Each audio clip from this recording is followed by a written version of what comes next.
The summer of 1962. Harlem, a neighborhood where power wasn't measured by what you owned, but by who respected you.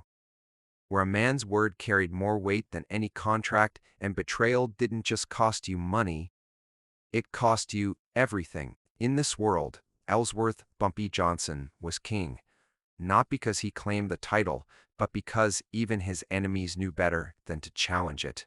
But 140 miles south, in a small town outside Philadelphia, there were men who didn't care about Harlem's rules. Men who wore white robes and burned crosses. Men who believed fear was their birthright and violence their language. The Ku Klux Klan had terrorized black communities for generations, leaving scars that ran deeper than any physical wound. They moved in the darkness, their faces hidden, their courage only present in numbers. What they didn't understand, what they couldn't have known, was that Bumpy Johnson wasn't just any black man. And Harlem wasn't just any neighborhood.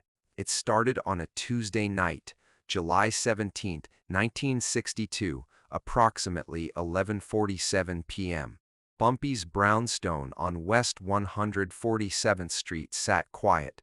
Lights dim, the street empty except for the usual late-night stragglers heading home from Small's Paradise, or the Red Rooster. His wife, Mame, had gone to bed an hour earlier. Bumpy sat in his study, reading Marcus Aurelius's Meditations, one of the many books that separated him from every other street boss in New York. He believed in the Roman emperor's philosophy, that true power came from self-control, strategic thinking, and the ability to see 3 moves ahead while your opponent was still figuring out their first. The smell hit him first. Gasoline, sharp and wrong. Then came the sound of car doors slamming, boots on pavement, whispered voices that tried too hard to stay quiet. Bumpy's hand moved to the .45 automatic in his desk drawer, but he didn't pull it out. Not yet. He listened, counted the footsteps, 5, maybe 6 men. Amateur hour. Then came the light, orange and violent, growing brighter through his curtains. Bumpy moved to the window and saw it, a 12-foot cross, wrapped in burlap, soaked in gasoline, burning in his front yard. The flames climbed higher, casting long shadows across his lawn, and standing around it like some twisted prayer circle were 6 men in white robes and hoods. One of them stepped forward and shouted loud enough to wake the whole block. "This is Klan territory now.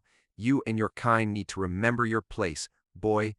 Consider this your only warning." Bumpy watched them through the window.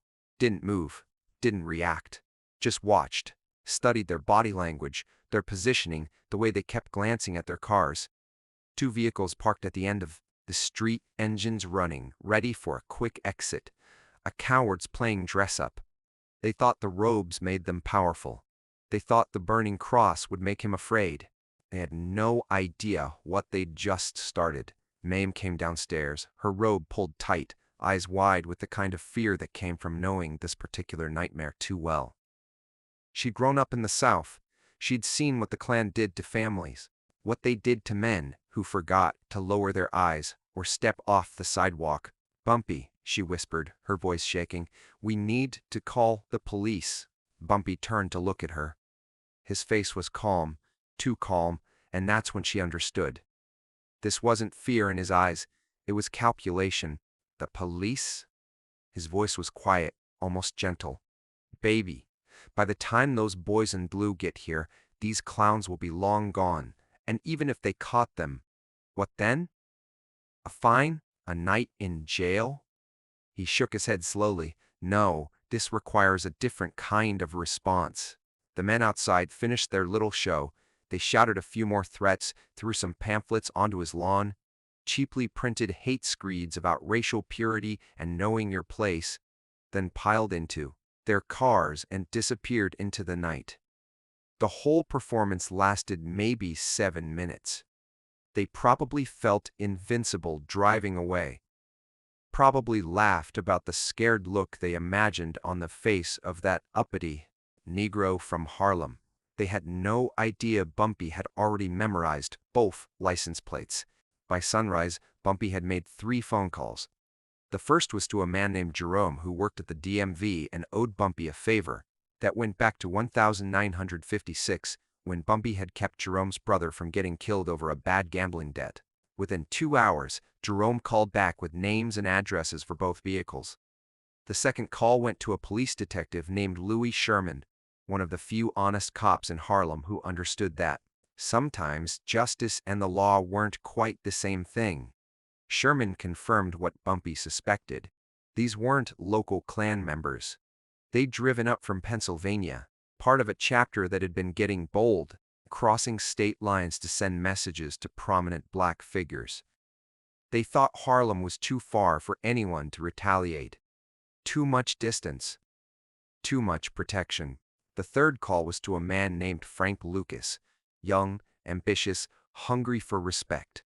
Frank had been watching Bumpy for years, studying his methods, understanding that Bumpy didn't just survive through violence, he survived through intelligence, patience, and knowing exactly when and how to apply pressure. "Frank," Bumpy said into the phone, his voice measured, "I need you to take a drive with me. Pennsylvania should take about 3 hours. Bring Junie and that boy from 132nd Street, the one with the good memory for faces." Frank didn't ask questions. When Bumpy Johnson called, you showed up. They left Harlem at 6:30 a.m. on Thursday morning. Bumpy drove his black Cadillac. Nothing flashy, nothing that screamed gangster from New York. Just a well-dressed black man in a nice car, the kind that could blend in almost anywhere if you didn't look too close. Frank sat in the passenger seat, and in the back were Junie Bird and a young enforcer named William Little Bill Henderson. The drive took them through New Jersey and into Pennsylvania, through small towns where black faces weren't welcome and everyone knew it. They stopped once for gas at a station where the attendant stared at them with open hostility but said nothing. There was something about the way Bumpy carried himself, something in his eyes that made even racist small-town gas station attendants think twice about running their mouths. By 10:15 a.m., they were parked across the street from a small ranch house on the outskirts of a town called Levittown. The address matched one of the license plates, a '58 Ford Fairlane registered to a man named Dale Hutchinson. Bumpy had done his homework. Dale worked at a metal fabrication plant, had 2 kids and a wife, attended the local Baptist church every Sunday morning and on Tuesday nights, apparently put on white robes and drove to Harlem to burn crosses. "What's the play?" Frank asked, watching the house. Bumpy didn't answer immediately. He sat there, hands on the steering wheel, thinking, planning. This wasn't about revenge, not exactly. This was about sending a message that would echo louder than any burning cross. This was about teaching a lesson that would make these men question everything they thought they knew about power and fear. "We wait," Bumpy finally said. "We watch. We learn their patterns. Then, when the moment is right, we show them what real fear looks like." They watched the house for 6 hours, watched Dale leave for work at 2:00 p.m., second shift at the plant, watched his wife take the kids to the park, watched neighbors come and go, the mailman make his rounds, a dog walker pass by 3 times. Bumpy noticed everything: the lack of a fence, the single deadbolt lock on the front door, the window on the side of the house that didn't quite close all the way, the fact that Dale parked his car on the street instead of in the garage. Amateur security. These men had spent so long being the hunters, they'd forgotten what it felt like to be prey. At 7:30 p.m., they drove to the second address. This one, belonging to a man named Robert Bobby Kearns, the one who'd done most of the shouting outside Bumpy's house. Bobby lived in a slightly nicer neighborhood, a 2-story colonial with a well-maintained lawn and an American flag hanging from the porch. The flag made Bumpy's jaw tighten. These men wrapped themselves in symbols of freedom while terrorizing anyone who didn't look like them. Bobby's house showed the same carelessness. No security system, predictable patterns, a man who felt so safe in his hatred that he never considered someone might come for him. They returned to Harlem that night. Bumpy hadn't said much during the drive back, but Frank could see the wheels turning. Whatever Bumpy was planning, it was going to be calculated, precise, and devastating. Friday morning, Bumpy made more calls. This time to business owners, community leaders, and a few journalists he'd cultivated relationships with over the years. He didn't tell them everything, just enough, just planted seeds. By Friday afternoon, word was spreading through Harlem.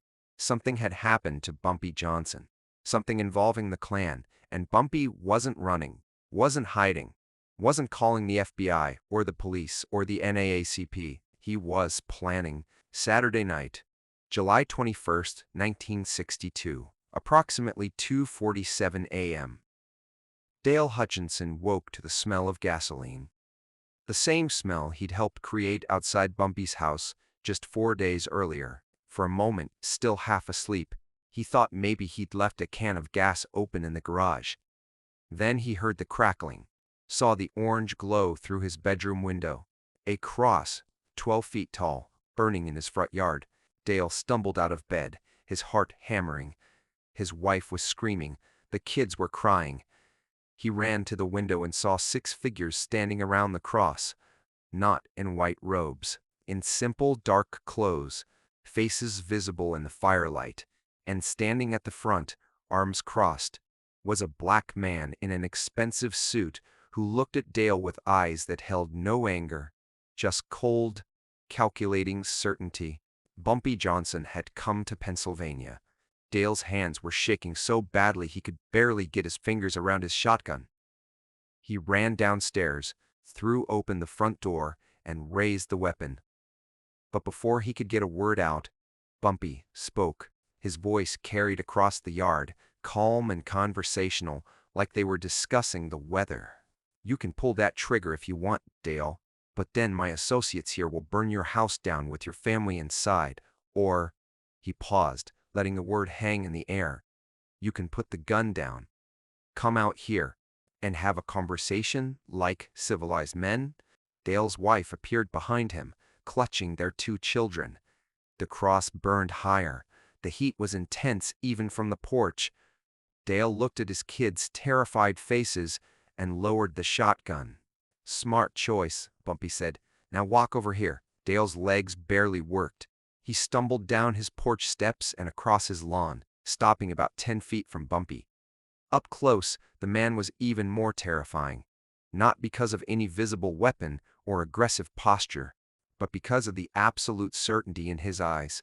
This was a man who'd calculated every possible outcome and knew exactly how this night would end. "You came to my home," Bumpy said quietly, "burned a cross on my lawn, threatened my wife, threw your little hate pamphlets around like they meant something." He took a step closer. "Did you think I wouldn't find you? Did you think distance would protect you? Did you think I was just another scared Negro who'd call the police and hope for justice that never comes?" Dale's mouth opened, but nothing came out. The flames behind him crackled and popped. "Here's what's going to happen," Bumpy continued, his voice never rising above conversational volume.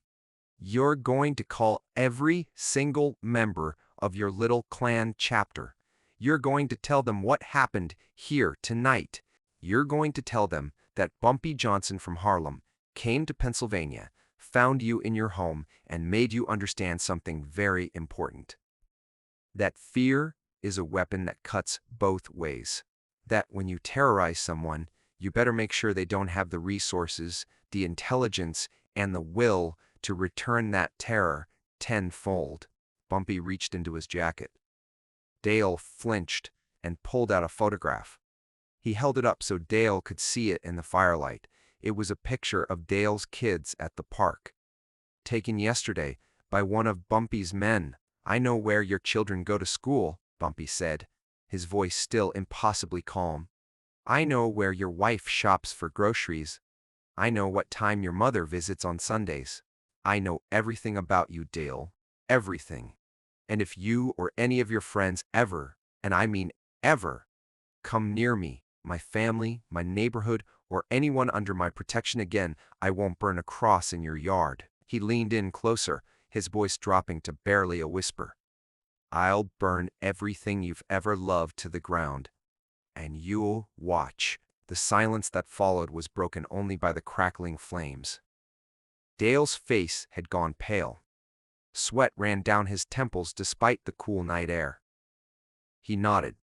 A small, terrified motion. "Good," Bumpy said, stepping back. "Now get on the phone." They made Dale call Bobby Kearns first, then 3 other Klan members who participated in the Harlem cross burning. Each conversation followed the same script: terrified stammering from Dale, shocked silence from whoever answered, and then the slow, dawning realization that they'd miscalculated badly. By the time Bobby Kearns arrived at Dale's house, driving 90 miles per hour in his panic, the cross had burned down to ash. Bumpy and his men were gone. All that remained was Dale sitting on his porch steps, hands shaking, while his wife packed suitcases inside. They'd be leaving Pennsylvania, leaving their home, leaving everything behind because they finally understood what real fear felt like. Within 48 hours, the entire Klan chapter had dissolved. Robes were burned, not in ceremony, but in panicked backyard fires, as members tried to destroy any evidence they'd ever been involved. Bobby Kearns moved to Ohio. 3 others left the state entirely. The chapter's grand dragon, a used car salesman named Eugene Mitchell, who'd orchestrated the Harlem burning, received a visit on Monday morning from 2 FBI agents who, you'd received an anonymous tip about his organization's interstate terrorism activities. Eugene found himself facing federal charges that would eventually send him to prison for 6 years. None of this happened through official channels. None of it made the front page of newspapers. But in the streets of Harlem, the story spread like wildfire. How Bumpy Johnson hadn't called the police, hadn't filed a lawsuit, hadn't held a press conference or organized a protest. He'd simply driven to Pennsylvania, found the men who'd threatened him, and made them understand that in the game of fear, they were amateurs playing against a grand master. The lesson echoed far beyond Pennsylvania. Other Klan chapters across the tri-state area heard the story, embellished and amplified with each retelling, and made a quiet decision. Harlem was off-limits. Bumpy Johnson was off-limits. Some lines, it turned out, weren't worth crossing no matter how many robes you wore. Years later, a young journalist named Marcus Henderson interviewed Mamie Johnson for a piece about her late husband. She was in her 80s then, living in a quiet apartment uptown, her memories still sharp as razors. "Were you scared?" Marcus asked her, referring to that night in 1962 when the cross burned in their yard. Mame smiled, sad but knowing. "Terrified," she admitted, for about 5 minutes.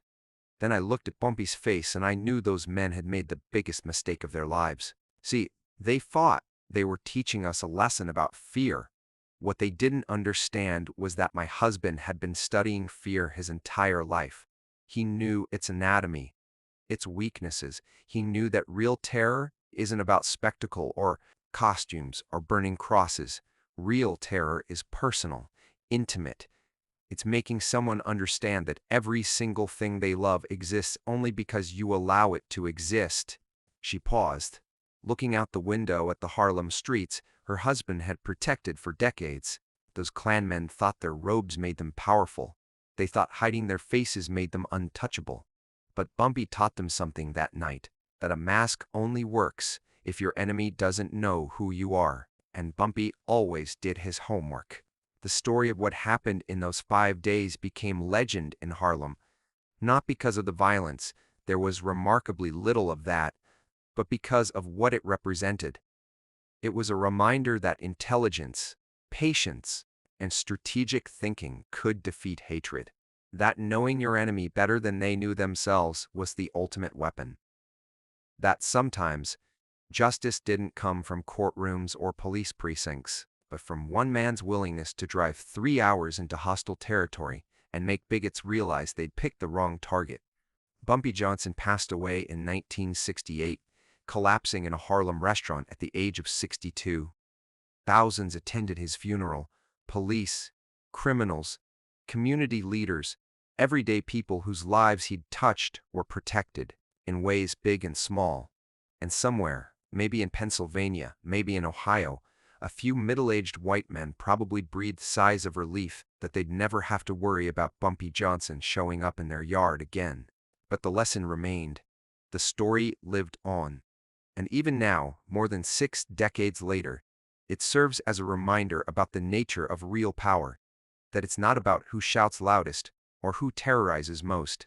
Effectively, it's about who thinks clearest, who plans longest, who understands that every action has consequences, and sometimes those consequences come in the form of a man in an expensive suit standing in your front yard at 3 in the morning, holding a photograph of your children, teaching you that fear cuts both ways.